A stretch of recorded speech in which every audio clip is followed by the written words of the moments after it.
ওয়াকফ আইনের বিরোধিতা করে মুর্শিদাবাদে যে তাণ্ডব লীলা চালানো হয়েছিল সেই ঘটনায় দুজন মানুষের মৃত্যু হয়।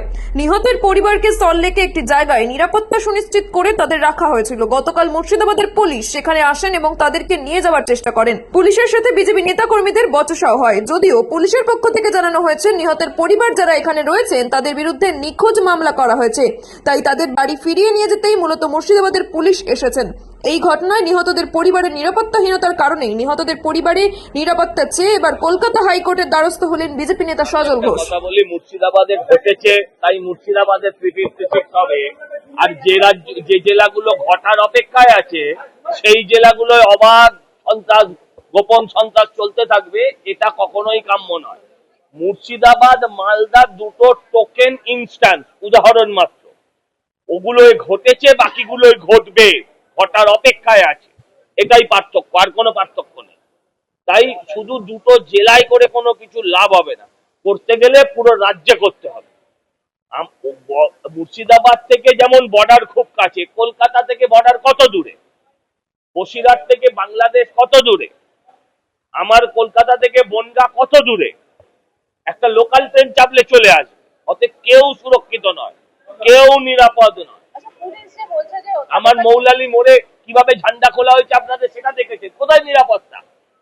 আমরা সুখরিতা চাই, আর আমরা বিএসএ ক্যাম্প চাই। আমরা প্রধানের উপর, মন্ত্রীর উপর আমাদের নেই, রাজ্যপালের উপর কোনো ভরসা নেই। আমরা বিএসএ ক্যাম্প চাই। আজকে কেন ফুটে এইসবই করতে, হ্যাঁ নিরাপত্তা চাহার লেগে করতে এসেছি। আমরা বিএসএ ক্যাম্প চাইছি।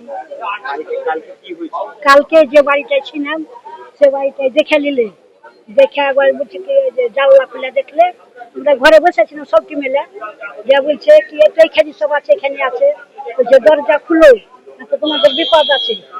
দেখি করলে একবার দুটা তিনটা দরজা ভেঙে দিল।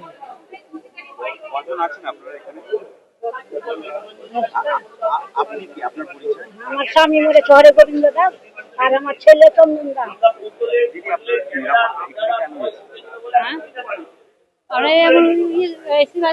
চাই আর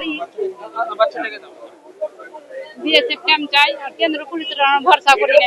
আর যদি ভরসা যদি করবো কত কত ফোন হচ্ছে, চলে এলো তো আমার স্বামীও খুন হতো, আমার শ্বশুরও খুন হতো না। মৃত্যু হওয়ার পর 4 ঘন্টা পর পুলিশ প্রশাসন এসছে, 4 ঘন্টা পর।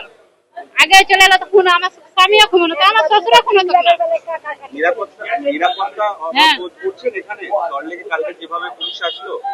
কালকে তো মানে জানলা এসেছে, জানলা যেতে আছে, আমার কাছে দরজা খুল, দরজা খুললাম, দরজা কেন খুলবো না? তো এই দরজা যদি না খুলিস তো বিপদ আছে, তা আমরা দরজা খুলিনি। আমরা দরজা খুলিনি, তখন ভাঙলে আমরা বুঝে তোমরা কিডন্যাপ করে নিয়ে এসেছি। আমরা তাই ইচ্ছা কিডন্যাপ কেন করবে, সই ইচ্ছা আমরা এসেছি। গুলি করেছে সেই জিহাদিদের আবার